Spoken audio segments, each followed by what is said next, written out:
Number one, be thankful for what you already have. Thanksgiving sets up, the situation where ideas can flow.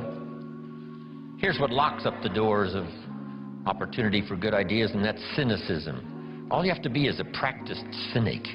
Cynical about the government, and cynical about politics, and cynical about the future, and cynical about the economy. Cynicism locks all the doors. But if you'll be thankful for what you have, however modest or however much it is, I think that's the beginning of receiving a flow of new ideas. Here's the next one. Be eager to learn. There's already some extraordinary success stories in this room. If we knew how successful, we would give you the podium. I would be happy to take notes. No matter how successful you are, be willing to learn some more. We in the Millionaires Club invite a billionaire once in a while to come talk to us. And he says, well, you guys are doing okay, but how about stepping up, right? How about multiplying by 2, by 3, by 5, by 10? Come on, you've just gotten started. So no matter how well you're doing, we could all use another idea, a couple of other things that linked together with what you already know could give you a whole new burst of productivity and extraordinary lifestyle. Then to get the most out of this session this weekend, you have to do what we call some tough listening. And sometimes it's difficult to gather up everyone's, attention, because our lives really seem to be going on outside this room. A part of our life is going on here while we're here. But some of us, our kids are out there, and our business is out there, and our career is out there, and our job is out there, and everything is out there. So sometimes it's difficult to bring yourself within the, framework, inside these four walls, and just really concentrate and do your best to get it all. Because I know how meaningful ideas can be. The name Earl Shoaff, still rings in my mind. I'm 25 years old after the Girl Scout story experience.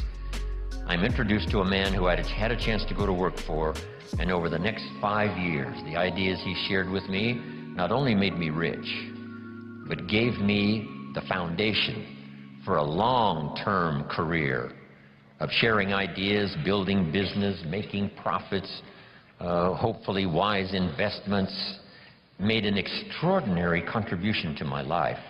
This unique man, he only went to the 9th grade in school. So the things he shared with me over that 5-year period were very simple, very ABC. But that's where I got all of those simple phrases. Let me just review some of them for you very quickly. For things to change for you, you have to change. I kept hoping the government would change, and taxes would change, and prices would come down, and things would get better. And then he said, for things to change for you, Mr. Rohn, you have to change. Wow, what a new revelation. Next, he said, don't wish it was easier, wish you were better. All of this started me on this unique journey of what I now call personal development. Here's another one. This is, don't wish for less problems, wish for more skills. It's not less problems that makes you successful, it's more skills that makes you successful. I tried to convince him by showing him my paycheck that I wasn't doing well, and I blamed it on the company. And I said, this is all the company pays. He said, no, that's all the company pays you. I thought, well, that's a new way to look at it. He says, doesn't the company pay some people 3, 4, 5 times this amount? And I said, well, yes. He says, well, then this is not all the company pays. This is all you get until you requalify, accelerate your qualification for the bigger numbers. See, that was all great revelation to me. I tried to convince him that things cost too much. He said, no, you can't afford them. All of these were new ways of looking at things. Unbelievable. And so I started listening to all this stuff. Now, some of the things that really accelerated my learning curve so that I could do better quickly was learning the success equations. Here's 3 of them. The first one comes from the Bible. The question was asked, 2,000 years ago in the Bible, according to the storyteller, What is the key to greatness? What's the key to self-esteem? What is the key to getting honors and trophies to put on the mantle above the fireplace? What is the key to receiving great respect? What is the key to wealth and abundance? What is the key to all of that, an extraordinary life?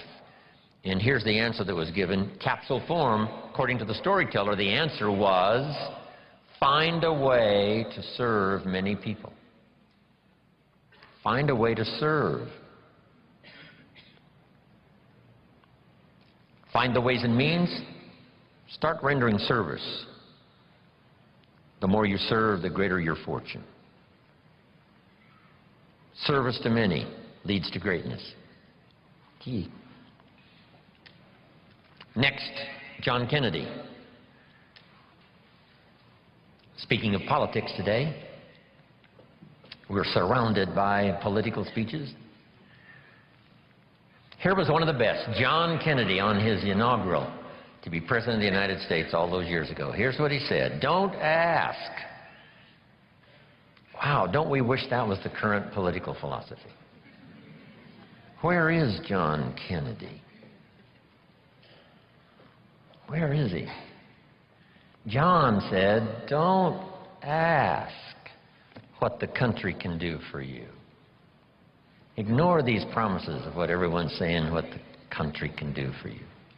He said, don't ask what the country can do for you, but ask what? What could I do for my country? See, that's the whole turnaround in philosophical thinking.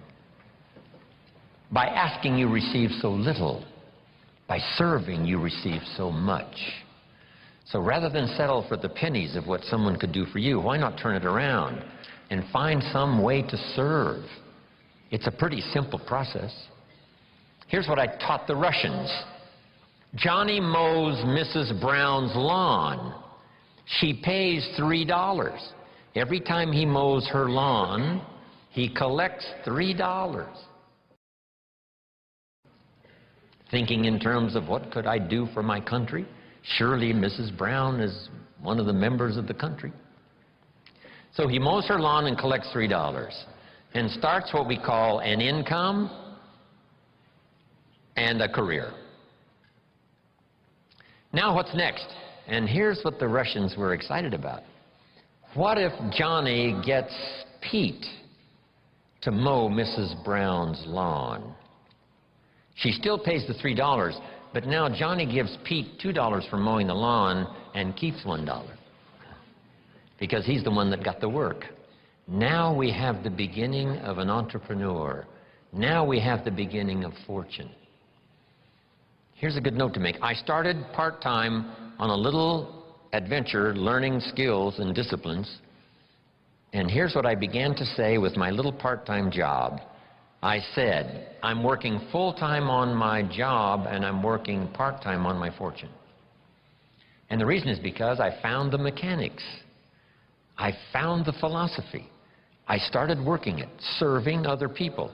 One way to serve is to mow Mrs. Brown's lawn and get the $3. The other way to serve is to get someone else to do it, and you collect that extra money. Finding ways to serve. That's the key to wealth and greatness. Then here's the next one, and everybody knows this one. I heard Zig say it over 40 years ago, Zig Ziglar. And when he said it, I wrote it down, and if you haven't ever written it down, write it down. If you help enough people get what they want, you can have everything you want.